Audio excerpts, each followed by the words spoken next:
Okay, we're over on the farm, and this is my friend Christine. And say hello, Christine. Hello. So Christine's trying to learn to whistle, right? Because you see me whistling in my videos all the time, and like they say in the movies, you know, all there is to whistling is put your lips together and blow. And we thought Christine was a prime candidate for that, but she's having a little trouble. So okay, so like here's how your whistle is kind of supposed to sound, like upbeat and happy, you know, like. So that's not bad. So we're gonna walk around the farm. They're combining some corn and loading some corn and stuff, and we might walk up to the hemp field because they're also harvesting hemp. And we're just gonna let these dogs run around play. We got a Rhodesian Ridgeback with us. We got my dog, Mr. No Name. We got Christine's dog. Come on, Bentley. Bentley, you guys have seen Bentley in a couple of videos. And we're just doing environmental socialization, and we're gonna do a little mom training. Okay, and so hopefully by the end of this video, Christine will be a top-notch dog walker, trainer, slash explorer. You have any questions? Not yet. No, not much in the way yet. of questions, right? Now, you're on task to keep up with this Ridgeback. So Ridgeback has a long line on it. If it takes off running, I want you to take off running and get it, okay? Because we'll probably be pretty good up through here. But we might, you know, could jump up a deer. Whenever they're combining and stuff, that kind of gets all the critters, fired up, you know, and they get to darting and moving around. So we'll walk up here where last week you guys could see there was, you know, standing corn everywhere, and there were soybeans over here, but the soybeans had turned brown. We'll go up here and show you what a soybean field looks like after it's been combined. Now, Christine, did you watch my video where I talked about crop rotation? No. Okay, so what they do is, so they'll plant, like say, corn over here in this side of the field, and then they'll plant a legume, like alfalfa or soybeans, over in that side of the field. And legumes put nitrogen into the soil, which is good for the corn, but the corn just takes nitrogen out of the soil. And so if you don't want to have to put too much in the way of petroleum-based fertilizer down, then you just do what's called a crop rotation. It's really cool. Now, while we're walking, every so often, go ahead and call your dog to you and make over him when he comes back. With the whistle or Bentley? Well, you can practice calling him different ways, right? You can call him with your mouth. Just, hey, Bentley, come on. You can whistle with your mouth, or you can whistle with your whistle. And remember, the whistles, basically, we got a conversational whistle, or we say, hey, we'd like for you to come back, in nice, you know, kind of low tone. That's what you use around your, you know, your neighborhood. You don't want to bother everybody. And then we have kind of a, you know, real serious whistle or an emergency whistle, like that, right? And so you have kind of one strong, it's just like sports or traffic cops, right? One hard, strong blast, stop, come back. And this right here, that's kind of a weird thing, but like people, how many people do you know that eat soybeans all the time, eat corn all the time, use lotion that's made with soybean byproducts, right? How many people do you know that ever been in a soybean field or a cornfield even, you know? And that's one of the things we really try to stress on my channel is, you know, get out. There are adventures everywhere. Right there in Louisville where you live, there's a lot of interesting things like this that go on that if you want to take your son and show him, somebody like the guys that own this farm, they would be glad to show you around, you know. That's the one thing with farmers is like they're super underappreciated, and they would like to share what they know, they just don't always get a chance. People really throw farmers under the bus a lot. They just take them for granted. It's like, you know, a kid that has a super good mom. He just thinks his mom's always there. Now we go ahead and take this leash off of this guy. Oh, and I feel like I can take this leash off this Ridgeback. And that's always a judgment call, you know. But like if you look around here, right now I don't see anything that's going to really draw these dogs' attention. There's nothing particularly dangerous. The guys that are doing the harvesting are all on lunch break, so the machinery's not up and started. So I feel like I can give these guys a little bit of extra freedom. If you find yourself in a position where you're not in charge of the variables, or the dog could, you know, real suddenly get themselves in a dangerous situation, then keep the long line on them. Now, whenever you walk past, say, like this little thing here, like you might even have just a park up there in Louisville or something, and whenever you have a brush pile like this, like what you got to think about that's like an apartment complex for wildlife, right? And so it's very easy for your dog, like say you're walking down through there, it's very easy for your dog to get sucked over here into this, right? And so like as we're coming down through the field, not much going on. It's an empty field right now. It's just been harvested, so there's nothing out there. All the things that lived over there, at least some of them probably came over here and holed up in this apartment complex, right? And so you got to be ready for your dog to all of a sudden get over here and look in the brush. You know what I mean? They could kick up rabbits or deer or fox or coyote, just any number of things. So again, that gets back to like putting yourself in a position to win, you know? If you're not fast, if you don't have good vocal control over your dog, then put them on a long line when you get in those situations where they could be sucked into a dangerous place.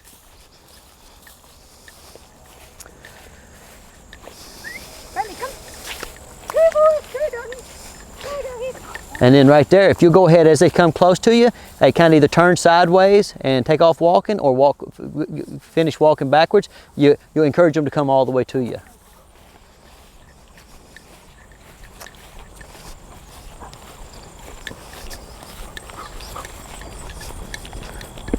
Now, a lot of times what we do is we're making this route, we'll come over here to this pond, and in the summertime, you wouldn't believe how many frogs are in that pond, and the dogs just go crazy. Now see, I've kind of lost that ridgeback up there a little bit. I'm gonna whistle for her. And she's chewing on something that she shouldn't be chewing on. But she came, so I appreciate that. I'll give her a little treat. And then if she starts giving me a hard time about picking too much stuff up off the ground, it's, you know, again, that's one of those things you just have to balance out. Like if you try to get them to never put anything in their mouth, you're losing, right? So you kind of try to regulate it, and kind of, really, you just got to kind of let them live and learn. You know, they're going to put things in their mouth and it's not going to feel good, and then they learn not to put that in their mouth. And you'll see that like in the summertime, a lot of times you'll see them pick up a toad. You ever seen a dog pick up a toad? No. Oh, they'll start foaming at the mouth and shaking their mouth. But they only do it once, you know, twice for a hard-headed one. Around here, a lot of things will happen the same way. But we like to let these guys run. Now, we're going off into this hemp field. Come on, Bentley. And I don't know who all's over here. So we're going to put the dogs back on the leash for a second. Come on, Bentley. Oh, I'll put this one on the leash first, because that leash is tied to the long line. Oh, go ahead and put your dog on the leash.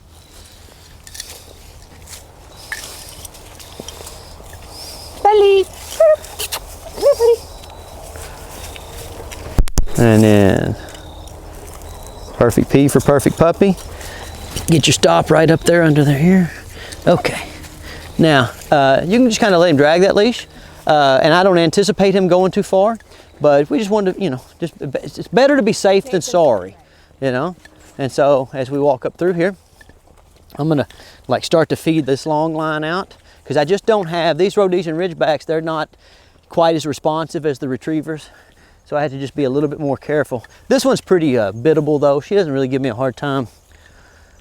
But in the dog business, just as soon as you think something's not going to happen, that's when it always happens, right?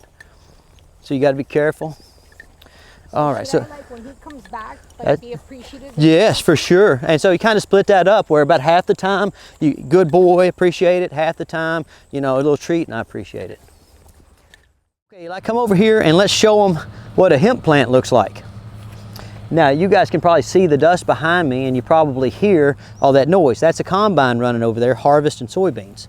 Now, this is a hemp plant, and this is a hemp flower. Okay, now some of you might, you know, be familiar with something that looks like this, and you just call them buds, okay? But in the industry, they'll call this a hemp flower, and this is where all the magic happens. In this simple little flower here is where the CBD and the terpenes are produced, and this is where your medication comes from. So out of this whole plant, the useful parts for producing medication are, zoom in here, Eli, so they can see that.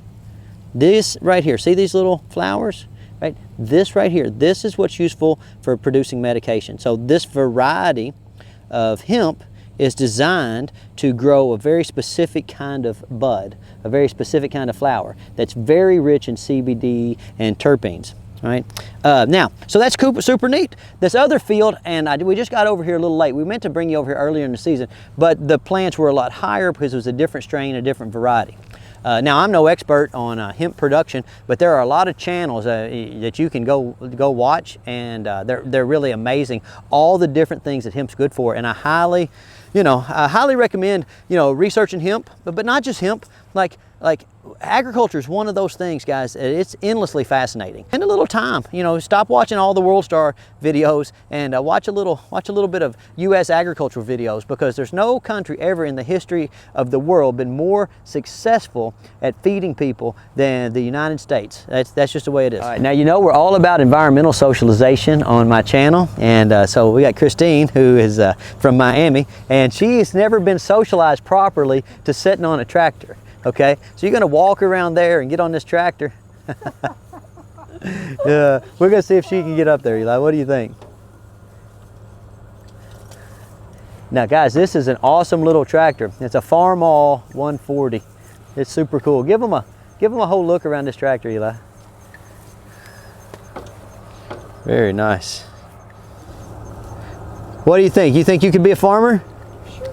When you were growing up in Miami, did you ever think that you would see yourself on a tractor? I mean, did it ever even come up with thinking about it? No. No, But you see that it's cool. I mean, come on. Now, see, look, we've got ourselves back over here. This hemp field is empty right now. The only piece of machinery is over there in the soybean field. So we can take these leashes back off the dogs. So go ahead and take your leash off your dog. Get you.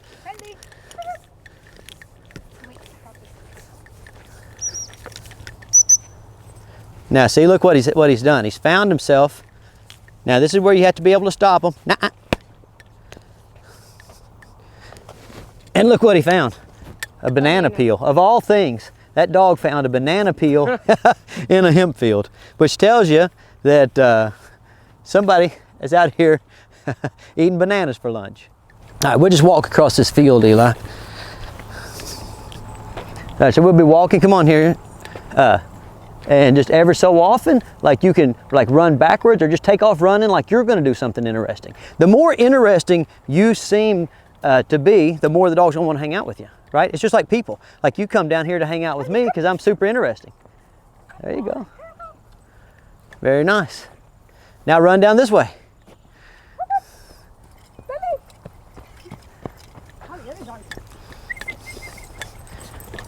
There you go. Good. Right, now, pay some attention to him and then take your attention away. Because the one thing about attention is if I know I can get your attention whenever I want it, your attention doesn't mean that much to me. Right? So the art of positive reinforcement is in the tease. Right? I didn't give him a treat, I just petted him. Well, but the petting is a treat. Okay. It's just a different kind of treat. Generally, the way we break down what we consider treats is we use petting and praise and tug and ball work for rewarding active behaviors. So like if it requires a lot of effort, if we want it to happen at a real fast pace, then we get them fired up, And if we want to reward, like calm stuff, that's where the food work really shines with young puppies. All right, now see how you've kind of lost the dogs. Look back there a little bit, Eli. They're over there eating whatever they're eating.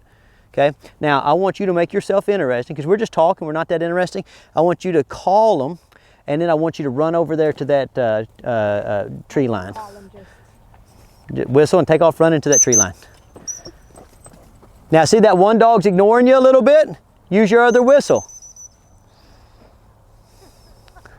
Now that's the difference, guys, between retrievers and Rhodesian Ridgebacks. Hey, use your other whistle.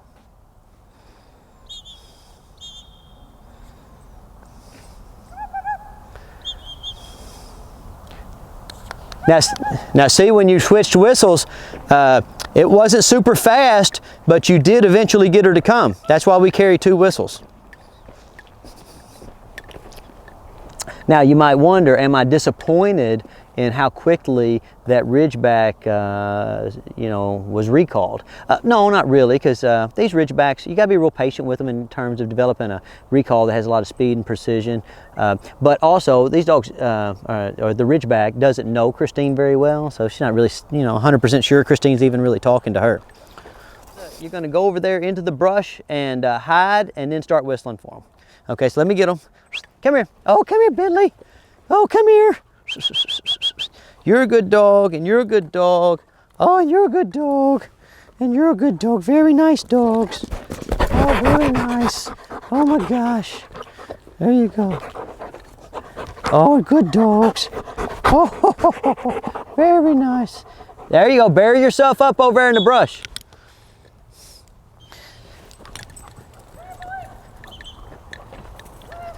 And so there they go. And this is a game we play over here at the farm all the time. We just come over here and we practice calling the dogs, and then we make the game more interesting by, you know, kind of going off in the lane and hiding. We've got our favorite little brush spots that we hide in. Good. And then I'm going to call the dogs back. Okay, Christine, you can come out of there. Come on, come on. Oh, what a good Ridgeback. Very nice dog. Come on, come on. Very nice. Now see, that recall's doing pretty well. Now if I just had that Ridgeback out here by herself and I didn't have these labs with me, that recall would be a lot harder to, you know, a lot harder to get to happen reliably. Yeah, and going through the brush, she was kind of like, yeah. oh, I'm not sure about this. Sure, well, she's not sure because like she's going through the process of environmental socialization. She hasn't been through the process, you know. But see, this right here, this is just the kind of stuff that you just can't work on like in a building with all your dogs on a leash at your local Petco or whatever, you know, big box store that you have, you know. And you can't. And so that's where your long line comes in. So even though we're on this big giant farm, like I still have my long line for those times when we run up on somebody on the combine, on the tractor, on the mower, you know. So like where you live in Louisville, that's a great recall. Reward that for sure. Where you live in Louisville, of course, you'll be using your long line, you know, probably a lot more than I'll be using it here. One of the things we always try to tell people, and sometimes we don't bring people over here to the farm, sometimes we'll take them to like just little spots in town, like up by the Dairy Queen here in town, like in that one video I made about 4 or 5 videos back where I took a family up to the Dairy Queen, and then, you know, right there in a little wood line, you know, we took the dogs exploring in a wood line, you know. But in that case, like you know, you have to be like really careful, because if they dash off 40 or 50 yards here, okay, so I'll get them eventually, you know what I'm saying? If they dash off 40 or 50 yards in the suburbs, they're 2 or 3 streets over, you know? A lot more cars out there. A lot more cars, a lot more distracted moms yelling at their kids in the back seat, you know? All right, now we will kind of go over through here.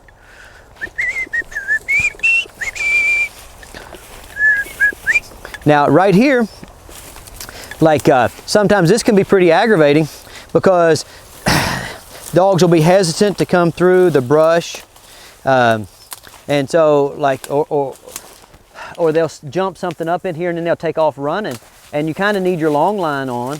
But at the same time, when they have a long line on, it's really, really aggravating because you spend all your time, you know, unhooking it from all the brush. And so what you have to do basically is you just have to make a decision as to whether you can safely control your dog without the long line. If you can't, then like you either have to avoid this much brush or you have to spend your time unhooking it from stuff. People a lot of times want to have their cake and they want to eat it too. They want to come out and do environmental socialization, but they don't want to use their long line. You know. Well, I mean, that's tough. So you either have to make yourself very interesting like we do, you have to bring a mentor dog like we do, or you have to put the long line on them. And sometimes even us, even with the mentor dogs and everything, we still have to use the long lines. Otherwise I wouldn't have them. Let's go over here and I'll show you something. Look at this. This is what over here. Ooh, look at that big hole. Yeah.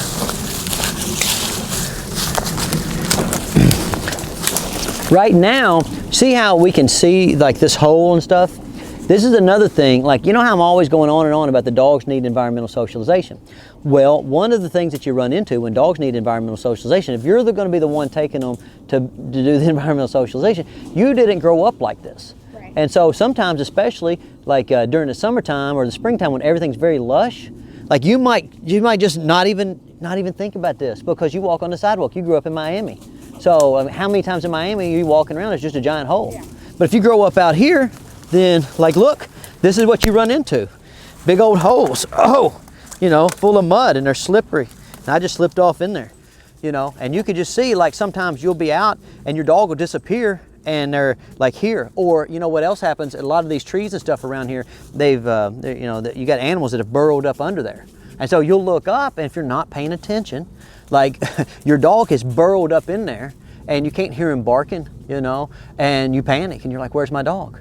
So like when you go out, if you didn't grow up in an environment like this, you have to be super aware of where your dog is all the time and where you are, because you're not going to be doing any dog exercising if you fall down and get it. Look at this. You see this? Yeah. If you fall down and that right there, you know, get you, yeah, you ain't going to be doing any dog exercising after that. Oh, and if you want to go out and, you know, like, you know, you've got an 8-year-old son, he sees these videos with me, he's going to be like, Mom, I want to go do what Stonnie was doing. Okay. You got to realize he hasn't grown up doing that. And so the first few times that you take him out, you have to be very careful and kind of let him gradually get the hang of negotiating these types of environments. I like to be outdoors. Yeah, no, and the dogs love to be outdoors. And my son likes it, and I think my husband likes it. So many dogs. Trying to get him to go camping and stuff. Like, yeah, I've been camping with my son, and it's fun. So many dog, what people label as misbehaviors, just simply stem from the fact that the dogs, they don't have a proper outlet for their natural tendencies. Right. Like the last video I made about Tommy the German Shorthair.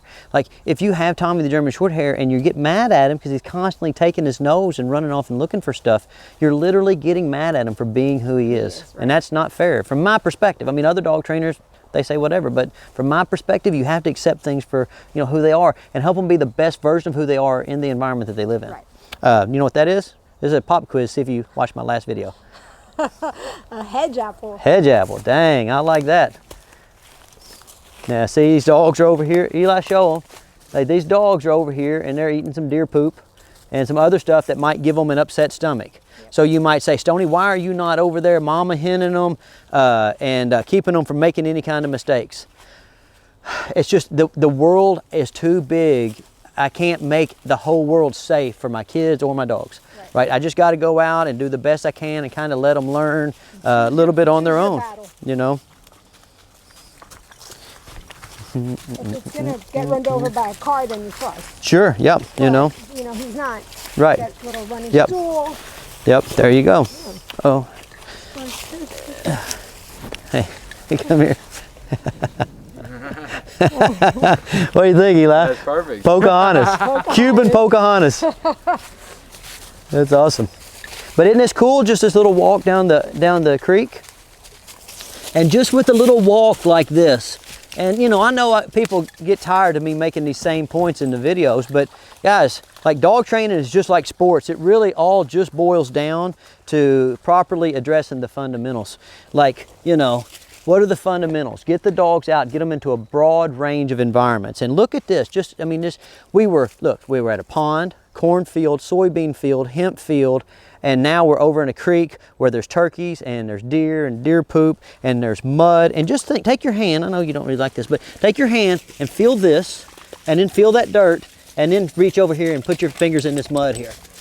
You see, like right there in that little 2 foot section of the world, how wide and varied was your experience? Yeah, it's great. Do you see what I'm saying? Yeah. Like just something like this. And people literally don't understand this. But that right there, guys, that's an experience that, like, your mind needs to have. Grab me some of that mud. Great. When's the last time you had something like that in your hand? I can't remember.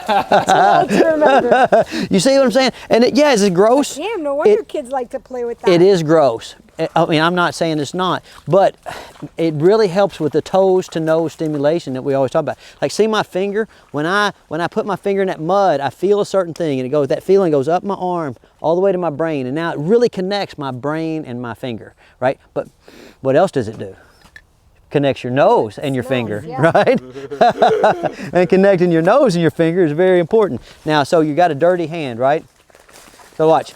Take you some of these leaves and go like that, and you will knock the most part of that mud off of there. And we do the same things when we get over to the pond. Like when the dogs get in the pond, we always go and throw the dummies off in the grass to get them to go chase it and kind of get most of that mud off of them. Did you just say ooh? Yeah, he's Listen here, Pocahontas. You're not allowed to say ooh.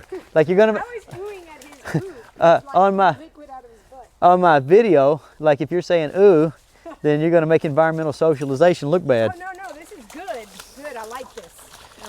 Like there are little drainage ditches all over like where you live. Yeah. And like you'll just be going past them every day because you're not thinking about environmental socialization opportunities. And all you have to do is go for a walk, and then whenever you're on the sidewalk, look over for a grown-up spot, right? And wherever that grown-up spot is, it's generally some kind of little ditch. And within that ditch is a wide variety of plants and animals and insects and stuff. And you can have a big puppy-sized adventure right there in your own neighborhood. And people just don't think about it because everybody always wants to go away from home to go on an adventure. Right. You know what I mean? Like people up here want to go to Florida. Like, oh, I'm going on vacation, I'm going to Florida. What do people in Florida do? Do they go, oh, I'm on vacation all the time? No, they go, I don't know, where do people in Florida go? They come here. I don't know if they come here, but like they go someplace because everybody thinks all the adventures are somewhere else, and that's not true. The adventures are where you choose to find them. Oh, now we got another feather. Hey, no name. What are you doing with that feather, dude? Oh, that's my collection.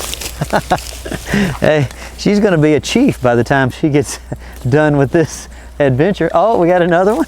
All right. Nothing like going adventuring with Uncle Stonnie. Okay, so you see how these dogs are close right now, and as we had walked through that little creek there, like I would call them, and I'm trying to establish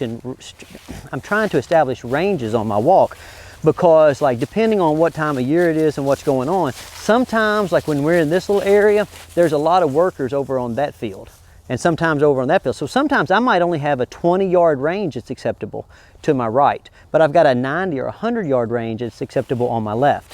And so as we're walking, like on a day like today where there's not a lot of people out, I'm just really ultimately I'm practicing building my ability to help them range within an acceptable distance.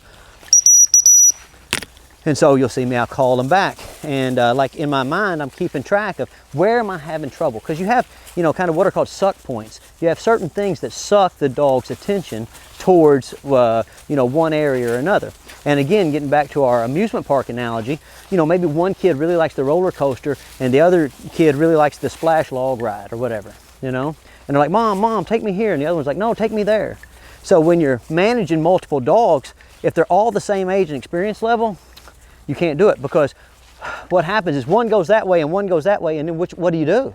So that's why you have to have a mentor dog. And for people that don't have mentor dogs, that's where they end up using the long line or some other type of tool that gives them a little bit of extra control off the leash. You know, that's just not how I like to do it. I like to get out here and really just let them learn through experience and exposure and following the other dogs around. That's why I have so many dogs at my kennel. And the neat thing about it, like you saw today, like there's dogs coming to my kennel, like that one with the white face, 13, 14, 15 years old. So they get the broadest possible range of experiences. Right. So my kennel is like a, you know, like a Montessori, but it's a one-room Montessori where everybody's in there, all the different ages, and the teachers and the people, the janitors, everybody. It's all on the same page, all working together, all at different stages of life, different developmental stages. Now, I can hear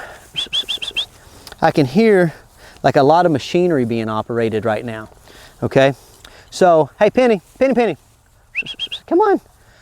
So I'm not going to put myself in a position where like the dogs are close to the machinery and all of a sudden I need to catch them and I can't. So since I hear the machinery, I hear the combine in that field and I hear the fellas up here on a tractor in this field. So I'm gonna go ahead and stop and put in a little work now by leashing the dogs up so that I don't have to put in a tremendous amount of work and potentially fail on keeping them safe as we walk back down towards the pond right now. But whenever you think about, like, you know, people talk about how, you know, life is rough right now or whatever, okay, just think, it wasn't that long ago that when you went to the potty, that's what you had to wipe with. You know what I mean? Just think about that. Like, so whenever you're like, think life's got you down, you know what I'm saying? Think you could be, instead of reaching over and getting some nice fluffy toilet paper, you could be reaching over into a box full of corn cobs. I'm gonna bring this to my son. Here, take 2. Each him. Yeah, make him, yeah, well, take a whole bunch. Take a whole bunch and make him wipe for a whole week solid, you know? And like, people are so spoiled nowadays. They have no appreciation what the founders of the country went through, what the settlers went through, you know, or what, like people from Cuba, what they went through when Castro took over, you know. And that lack of appreciation, that lack of understanding, that lack of historical knowledge is undermining the whole fabric of the republic. I mean, think about this. You've heard a lot of people complain about whatever their situation is in life. How many of them had to wipe their behind with a corn cob? None. None. So how bad did they really have it? They didn't really have it that bad, did they? No. Now, I see a little bit more distance on you. You might switch to your bigger whistle.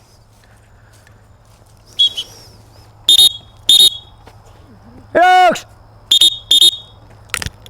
Now, good. Make over them and don't stare at them. You know? Just be like, hey, come on back. Micromanage them. Good. And look how good they run. Oh, good. I appreciate that. Oh, and look at this guy. He's coming. But see, I don't want to look at him and mean mug him and stare at him. I'm just like, hey, come on up here. I knew you would come. You know, no big deal. And I give him a little appreciation. Good. And always remember, like, if you go out and your strategy is, I have a treat, here, don't run in the road. The treat's not that much fun. It's not better than the squirrel. It's not better than the girls. The treat is just a physical manifestation of your pleasure, which, you know, that whole pattern is built doing your yard work at home, you know. Like your field work where you come out here and you go adventuring, this is the test. But it's all the little stuff you do during the week that makes the dogs able to pass this test. Today, what you'll notice is that I've got my John boat out instead of my kayak. Now, normally what we do is we just get the dogs used to being in the kayak, and then we take the kayak down to the lake or the river over here to the pond, and we go straight from, you know, kayak time at the kennel to kayak time on the water. Well, we're trying to teach this Ridgeback to be good in a boat and good on a kayak, and she's having a little harder time with it. So we need an introductory bridge. So we introduce sitting on the kayak at the kennel, and we put it in the water and everything. But over here, like, to get her used to going into the pond and kind of the overall motion of the boat, we decided to use a little bit bigger boat, so it'll be easier for her. And so I put on my waders today because I've got company and I don't want to have you know, muddy feet. Now I'll drag this over here, and then we'll let Christine get in here with this dog. Oh, everybody will be happy. Christine's little dog Bentley can get in. Christine can get in. Oh, the awesome little adventure. All right, now remember what I said about no whining. Okay, you're fixing to get muddy, possibly wet. Okay, just get in there. You can sit right there. Yeah.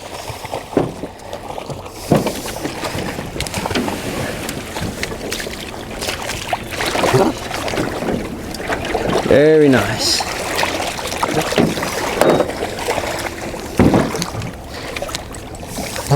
Well, listen, I did almost get Christine super wet because I forgot to put the drain plug in the boat. So I had to drag them out of there real quick. All right, we'll try this again. All right, grab that dog and put her in there. Get in there, Bentley. Okay. All right. All right, come on over here and get in this boat. You can get in there. Come back here and you sit down like a queen that you are. Nothing like coming to Uncle Stonnie's to get serviced. Oh, very nice. All right, perfect. Now, so see what happened right there where your dog got out? Like some dogs get out because they're nervous. You know what I'm saying? He got out just because, like, he wanted to go do something else. So we'll put him back in here in a second. I'm just gonna kind of move him around. Oh, now if you want to bring him in over the side, what you do is you just grab them by their collar and they'll kind of get in there.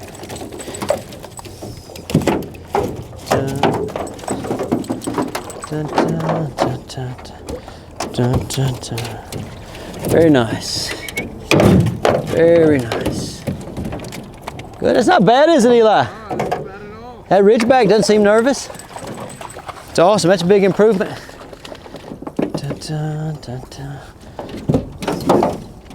Now sometimes, like right up here by the bank, they'll be cool with it, you know. And then as they get a little bit farther out, it makes them nervous.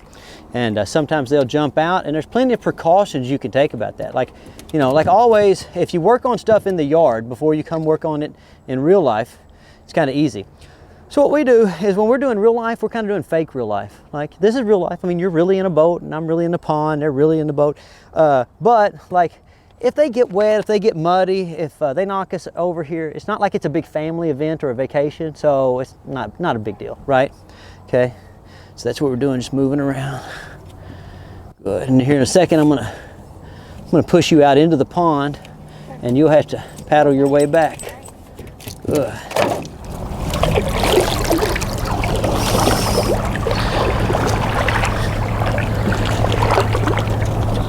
There you go, perfect, very nice. There you go. Good work.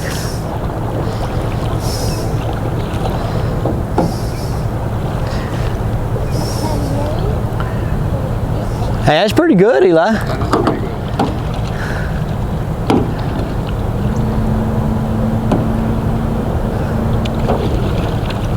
Where'd your feathers go? She put them in the truck. Oh, okay. She didn't want to lose them out here in the pond.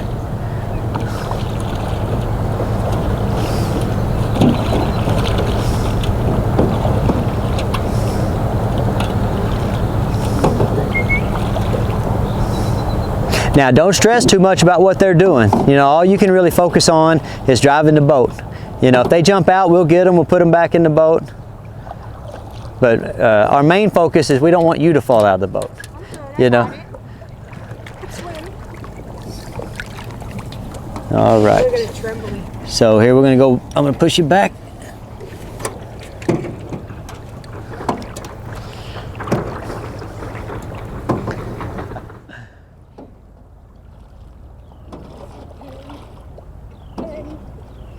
Very nice. Very nice. You see the dog's attention? See how much his attention is drawn over here to the people, right? Hey, and those people, they probably like dogs, right? And so they're probably looking at these dogs interested. You know, they're like looking at them going, oh, that's cool. I wonder what Stonnie's doing over there in the pond. Oh, look at that pretty dog. And when the dog sees the people look at it, then they go, oh, you must want me to come hang out. Right? And the dog doesn't have the capacity to understand that between it and the person is machinery that's potentially very dangerous.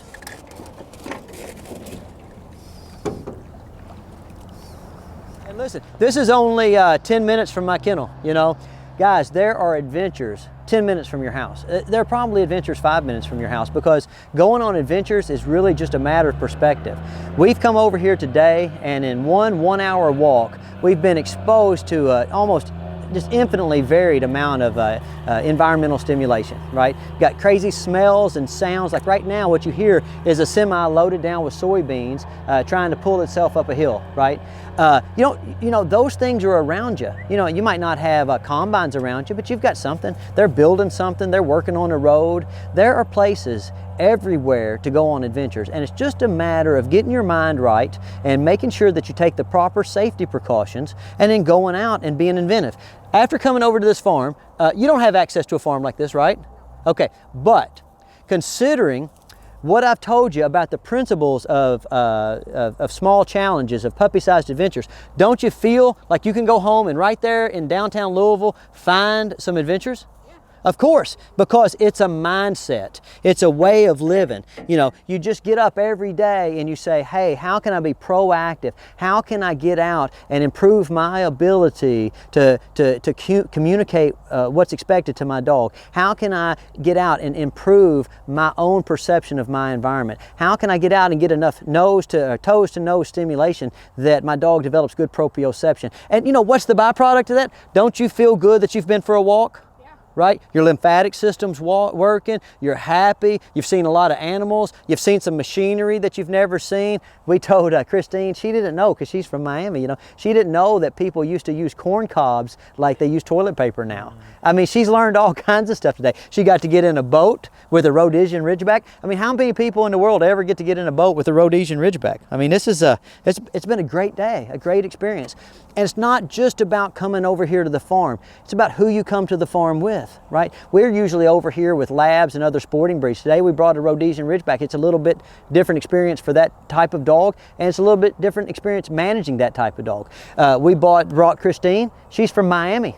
You know, I don't think they grow corn in Miami. I mean, I've never been there, but I watched Miami Vice before. I didn't see any cornfields, right? So, like, me and Eli are used to this. You know, the guy driving that combine is used to this. The guy driving the semi is used to it. Those men over there processing the hemp that we were talking to, they're used to it. But for Christine, to watch Christine, right, interact with the environment, to watch her touch things and feel things and smell things, I found that very rewarding myself. So it made the adventure that much better. Guys, the adventure is not about the location. The adventure is about the mindset. So get your mindset right and go out in the world today, this afternoon, and have you and your dog a puppy-sized adventure.